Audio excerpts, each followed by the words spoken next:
Good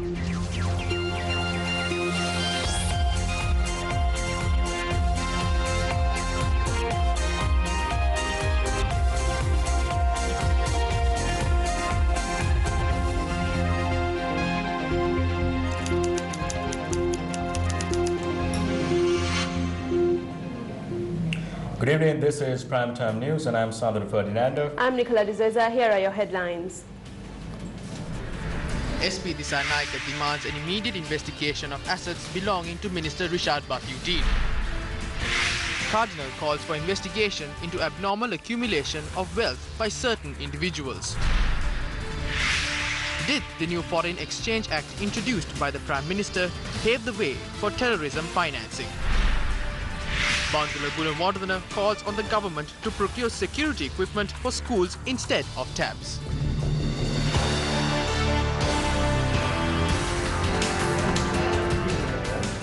The Catholic Bishops' Conference of Sri Lanka held a media briefing today to speak about the current situation in the country.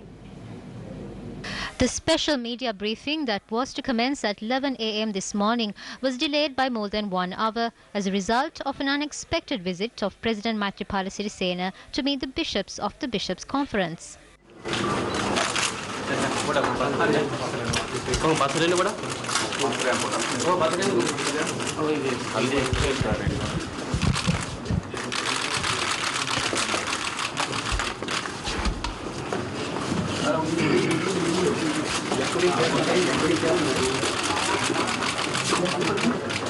The President held discussions for more than 1 hour. Subsequently, at around 12:30 in the afternoon, the media briefing commenced.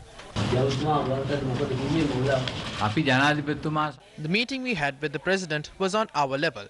I don't think it is suitable to reveal what we discussed.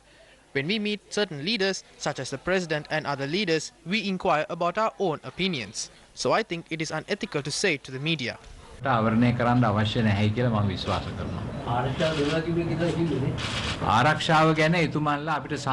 We have been certified regarding the security of the country. When do you think Catholic schools can reopen? We haven't decided yet on the reopening of Catholic private schools, but we are hoping that we will be able to open on Tuesday, the 14th of May, subject to the security situation. If not, Catholic private schools will be closed till after Vesak, because we cannot let a single child be harmed. When do the churches resume regular services, like for example the Sunday Mass? In the Archdiocese of Colombo, we have planned to start the masses on coming Sunday.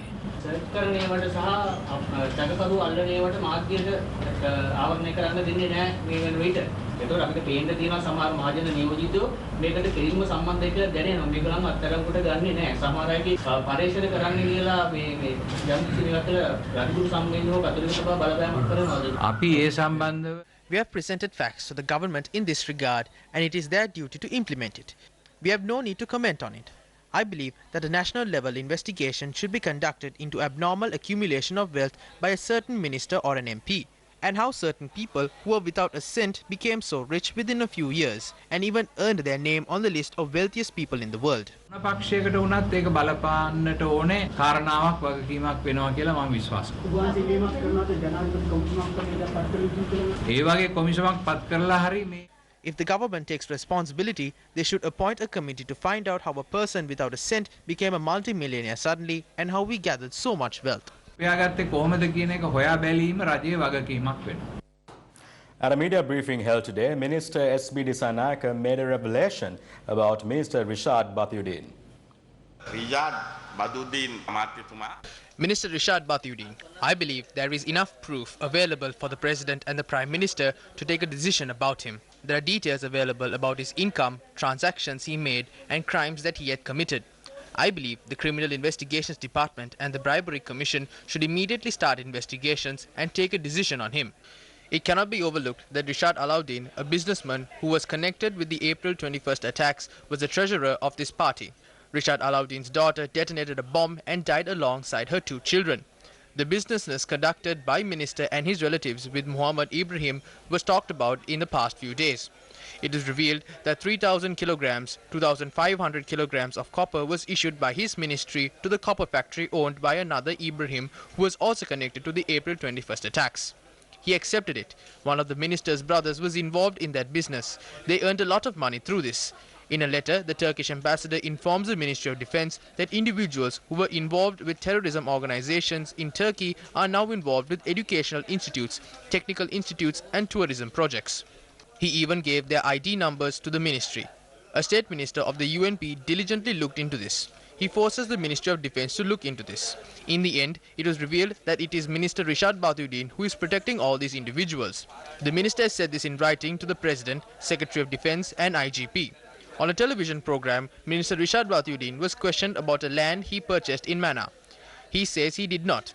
He said that he has a letter from the district secretary certifying that he does not have a land there. This is a complaint filed at the Bribery Commission by a Muslim. He points out that Minister Rishad Bathiuddin has purchased an island spanning 3,550 acres in Mana. He has purchased this land by even attacking and chasing away some individuals who were living on this island. There were about 40 land deeds and they have been brought by individuals connected to Rishad Bathiuddin. In an investigation, it was revealed that the individuals who brought the lands were Rishad's mother, his aunts, his younger brother, brother's wife, his wife's siblings, his driver and his driver's wife. All of them are connected to him. This entire island has been brought by Rishad Bathiuddin. He has brought all 3,550 acres of land. According to the land deed, the value of this island amounts to 240 million rupees. Recently, a group of people who lived there came to meet me. Among them were people who sold their lands to him. They told me that although they mentioned 3 million on the land deed, they asked for 11 million from him. According to the residents, Minister Rishad Bathiuddin spent over 1,500 million to buy that entire land. These people also told us that he has a huge plot of land in Kerala. They also said that he has a huge plot of land in Colombo and that he brought it under the name of his close friend Rifkan. This friend has died from a snake bite. There are 2 youth in Mana who had witnessed the brother of the minister threatening Rifkan with a pistol.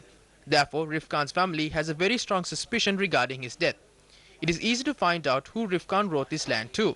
I strongly believe that the CID, Bribery Commission, President and Prime Minister needs to take a decision on Minister Rishad Bathiuddin. අල්ලා සාදුසන කොමිසමත් ජනාධිපතිතුමත් අගමැතිතුමත් වහාම රිෂාඩ් බද්දුදීන් පිළිබඳව තීරණයක් ගත යුතුයි. With that revelation made by UPFA parliamentarian SB Disanayake, we want to once again reiterate the fact that a certain group is involved in spreading false news items using footage that has been illegally obtained from Newsfirst Shakti Tamil news broadcast, and they have dubbed it using a false audio clip, and that is being shared on social media. For us, we brought this to light yesterday as well. We spoke about the people who are doing this.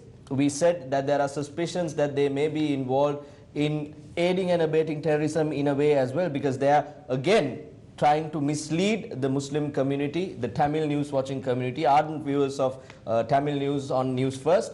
This is again an attempt by these groups who were maybe involved in the carnage on the 21st of April as well. That's a fair assumption to make, and I believe that a lot of people in this country will automatically come towards that conclusion. But I think what we really need to reiterate here is that we will not tolerate these wannabe broadcasters who borrow the footage from an established network with several decades of experience and, importantly, expertise, where every single story is verified for fact. There is no fiction. There is fact, and we are acting for and on behalf of the people of this country. So any of those people who pretend, who want to be a wannabe broadcaster and borrow footage from News First illegally and then dub it with their own version of the news, which is obviously, which is devoid of fact and which is full of fiction, then we must put them on notice. And we've already started that process, that we will get to the bottom of it, and don't let us expose what we already know about what you do. Because, believe it or not, we do know what's going on. And we haven't spent over several decades merely to take this lying down. No, no, and no. Because at the end of the day, we represent the people's interests, genuinely, not like some wannabe representatives. So let's get this clear. News First is not for taking it lying down, nor is News First about to do a U-turn. If you want to, you do a U-turn. News First will not do that. Yes, Faraz, we should also again reiterate that News First, original content of News First can be accessed on our media platforms and our verified digital media platforms as well. If someone wants to access our news, that is where you should go. And as you mentioned, Faraz, we will not back down in standing by for the people's right to know, and that is what we will be doing. Up to the main desk again.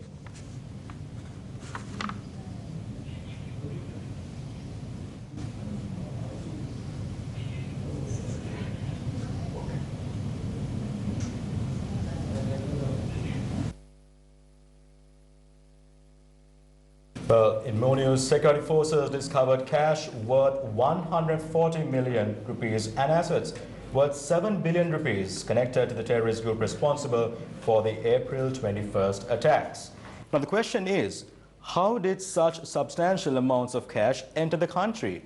MP Vasudeva Nanakar in Parliament today stated that foreign exchange regulations must be strengthened to eradicate terrorism in the country. It also must be noted that News First raised these concerns a long time ago. The substantial amount of money discovered by security forces, where did it come from? We cannot trace these funds. Who received these funds? Who is the sender, and for what purpose are these funds used for? A proper policy to control foreign exchange is required. It was Prime Minister Ranil Wickremesinghe who abolished the former Foreign Exchange Control Act and introduced the new Foreign Exchange Act to Sri Lanka. The draft of the Foreign Exchange Act, number 12 of 2017, was presented in Parliament in April 2017 and was approved on the 25th of July that same year. The new act was introduced disregarding our concerns as well as the warnings of various economic experts. Former chairman of the Ceylon Chamber of Commerce, Mr. Chandra Jayaratne, raised his concerns, stressing that the new act paves the way for foreign currency inflow without scrutiny. The new act imposes an insignificant tax rate of just 1% for every $1 million brought into the country and provides tax exemption reliefs where foreign currency inflows exceeds $1 million. Several intellectuals, including Chandra Jayaratne, warned that such soft regulations will result in Sri Lanka becoming a money laundering haven. This was confirmed in December 2017 when the Intergovernmental Financial Action Task Force listed Sri Lanka amongst the 11 high-risk and monitored jurisdictions that have taken insufficient measures to combat money laundering, terrorist financing, and other threats to the international financial system. The other countries named are Bosnia and Herzegovina, North Korea, Ethiopia, Iran, Iraq, Syria, Trinidad and Tobago, Tunisia, Vanuatu, and the Yemen. In February 2018, the European Union Commission included Sri Lanka in a new list of 23 countries with strategic deficiencies in their anti-laundering and counter-terrorist financing frameworks. We believe that foreign monetary inflows into the country is the main booster of terrorism, making things easier for the perpetrators to engage in terrorism. If the Foreign Exchange Act paved the way for such issues, we must state that approving such an act in a rush was the reason for the unfortunate incident faced on the 21st of April. My view is that if we monitor foreign fund inflows to the country through the banking system, we can identify those who are engaged in and supporting terrorist activities from behind the scenes.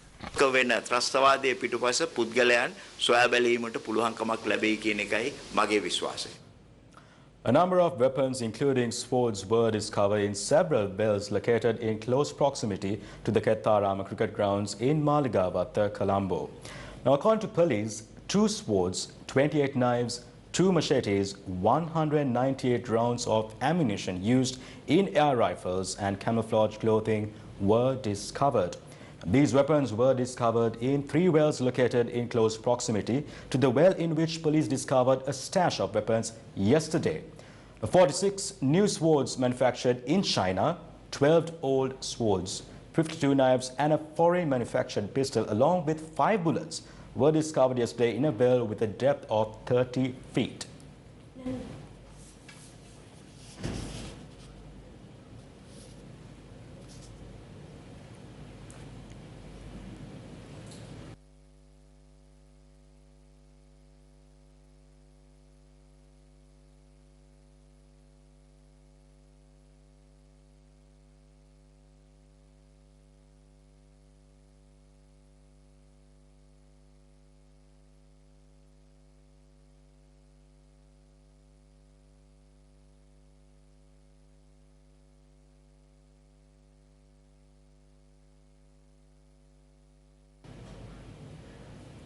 Convening a media briefing today, Minister Rauf Hakim had this to say. When equipment used by terrorists as well as equipment used by small-time criminals is seized, equipment that has been kept for self-defense is also caught and labeled as such. The Muslim community is portrayed as if they are planning a terrorist attack. The security forces and all communities must view this from a moderate stance. Security forces convened a media briefing today to explain the prevailing security situation in the country. During search investigations, a suspect's status is irrelevant to us. During investigations conducted by the CID, the brother and 2 other associates of the suicide bomber, Alauddin Ahmad Muad, responsible for the attack on St. Anthony's Shrine in Kochikade, were arrested a few days ago. These 3 suspects and the other suspects are currently being held by the CID and are being interrogated. A complaint received during the past few days was the inconvenience caused to passengers arriving and departing at the airport who had to walk with their baggages for a long distance. The Air Force would like to state that with immediate effect from last night, the Air Force has been able to provide a solution for this. From now on, we have made arrangements for all passengers to come into the terminal and leave the terminal in their own vehicle or any other vehicle. Meanwhile, the CID informed court on the progress made in investigations into the 21st April attacks. The CID informed Colombo Chief Magistrate Lanka Jairatna today that Alauddin Ahmad Muad, the suicide bomber responsible for the attack on St. Anthony Shrine, Kochikade, had arrived at the site in a vehicle owned by the suicide bomber responsible for the attack on the Kingsbury Hotel. The CID said that according to CCTV footage, the suicide bomber had parked the vehicle 75 meters away from the shrine. The magistrate today ordered detectives to submit fragments from the bomb installed inside a vehicle, which was defused through a controlled explosion, to the government analyst and called for a report. In addition, the 2 brothers and sisters of the suicide bomber, arrested for influencing their siblings to carry out the attack, Alauddin Ahmad Muskin, Alauddin Ahmad Mustaq and Fatima Sumesha Alauddin, were ordered to be produced in court on the 23rd of May. The CID informed court the trio are directly connected to the crimes and are being detained and interrogated under the Prevention of Terrorism Act as per orders obtained from the Defence Secretary. A DNA report has also been called to ascertain the identity of the suicide bomber. A 27-year-old man who was arrested in possession of 6 parliament passes in Balangoda was remanded until the 23rd of May by the Balangoda Magistrates Court today. On the 24th of April, police raided the suspect's house and discovered a draft plan of the road leading to Parliament, 2 rounds of live ammunition, 13 SIM cards, 3 mobile phones and several credit cards. In addition, a false bottom was discovered in the pickup truck owned by the suspect. The suspect is a 27-year-old resident of Kirimati Thenna.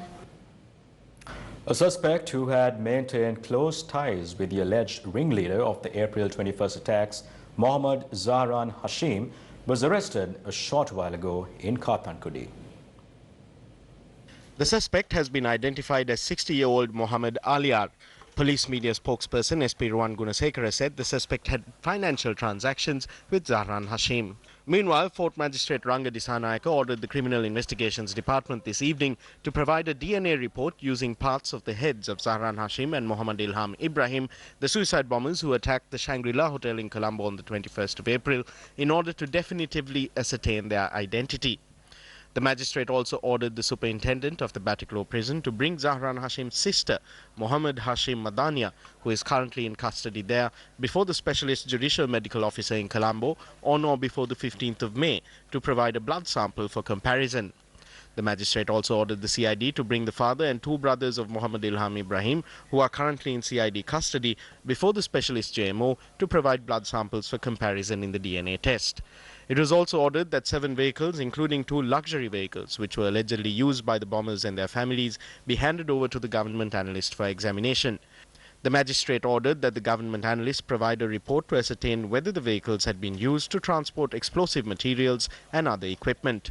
The CID submitted to court today that the rooms used by the Shangri-La bombers were booked by Insaf Ahmed, the owner of the copper factory in Vallampitia, who was the suicide bomber who attacked the Cinnamon Grand Hotel. The CID informed court that 36 people were killed in the attack on the Shangri-La Hotel, while 34 people were injured. Minister Bandula Gunawardena made a request in Parliament today. When children stay at home, new problems arise. This is happening in all families. Children stay at home without going to school. Even when the war was going on in the country, children went to school in the morning and came back in the afternoon. The schools were not closed. Cancel the cabinet approval for tabs. Stop buying tabs. Instead, invest that money in buying equipment to ensure security in schools. This will give you a good reputation in this life and merit for the afterlife. In the name of the children, stop buying tabs for business purposes and use that money to give security equipment to the 11,000 schools, pirivenas and approved private schools. Use the entire sum of money, considering it a matter of national importance. Isn't it better to use the money for added security instead of using it to purchase non-existent tablets in violation of the tender process? President Maithripala Sirisena says certain statements made by a few persons have become a hindrance to the process of building national reconciliation while freeing the country from the challenge of terrorism. The President made these remarks during a meeting held with the representatives of the Muslim civil organizations, including the All Ceylon Jamiatul Ulama at the Presidential Secretariat.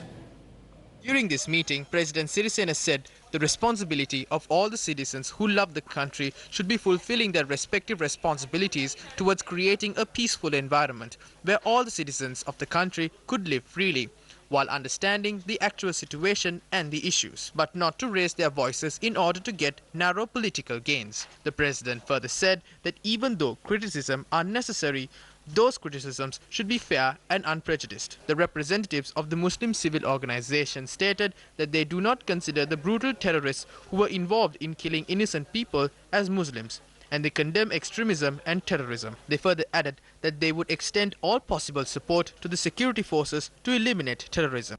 10 SUVs presented by the Chinese government for the Sri Lankan police were officially presented to the President by the Chinese ambassador in Sri Lanka, Chang Chu-yan, at the Presidential Secretariat last evening. The SUVs were gifted following a request made by President Sirisena to the Chinese government under a program to supply SUVs for all police stations in the country. Prime Minister Ranil Wickremesinghe visited Kandy today to call on the chief prelates. The Prime Minister visited the chief prelates in Kandy today to personally thank them for the role they played in upholding peace in the country in the aftermath of the April 21st attacks. The Prime Minister first called on the chief prelate of the Malbatu chapter, Most Venerable Tibbatuawe Sri Sumangala Thera.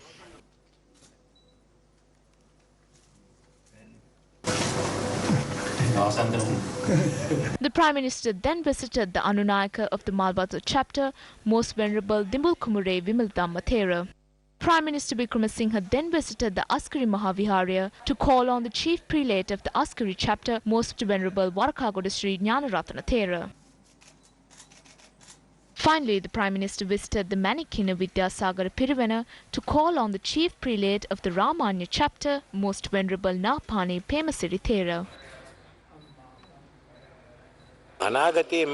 We need to take care to prevent such incidences in the future. We cannot expect that this will end here. We also need to take steps to stop extremism. I have been informed already that discussions have been held with the Muslim and Christian clergy on the laws, regulations and actions proposed by Minister Halim. I must especially note that not only Buddhism but all religions in the country have unique Sri Lankan traits. We must protect these traits. It is only those traits that give us our common Sri Lankan identity. We cannot let these be suppressed by extremism. We must take every possible step for this. This is what we discussed primarily.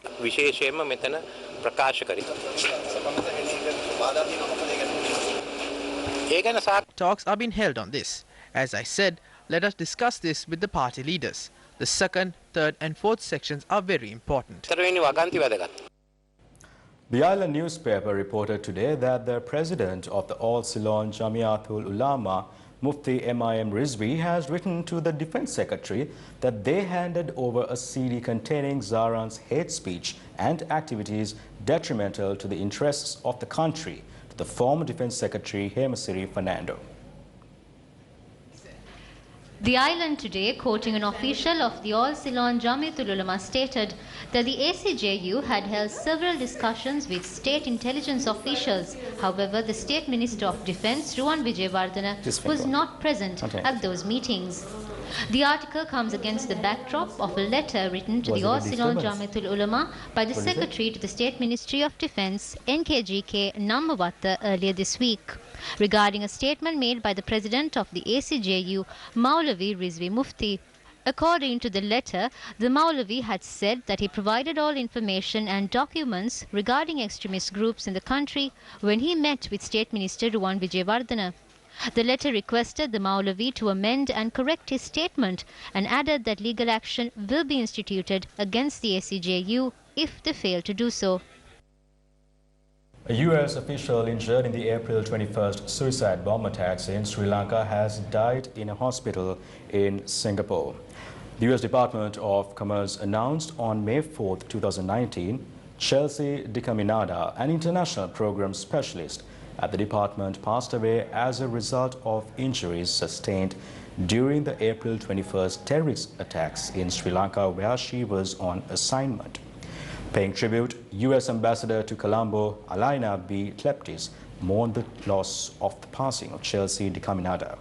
Chelsea DeCaminada, a graduate of Duke University, was seriously wounded when two bombers hit the luxury Shangri-La Hotel in Colombo. The statement from Secretary of Commerce Wilbur Ross on the passing of Chelsea DeCaminada states that while he mourns her loss, we must continue to fight terrorism around the world. It is reported that Sri Lanka cricket officials are preparing to spend almost 9 million rupees to purchase tickets for the 2019 Cricket World Cup. At the Sri Lanka Cricket Executive Committee meeting, it was previously decided to purchase 30 tickets each for 12 matches, including 9 matches that Sri Lanka will be featured in. A ticket is priced between £55 and £295.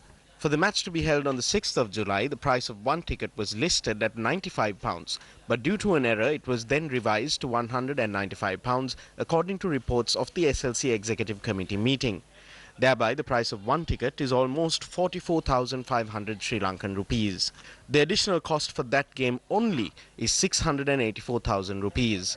It was also discussed at the Sri Lanka Cricket Executive Committee meeting that action must be taken in the event of information being leaked to the media. Rather than concealing their weaknesses from the eyes of the media and the country, shouldn't Sri Lanka cricket be taking steps to prevent such malpractices? Well, that's a wrap of your primetime news for tonight. Thank you for joining us. For the Newsfirst team, I'm Nicola De Zoiza. And I'm Sandro Ferdinando. Take care and good night.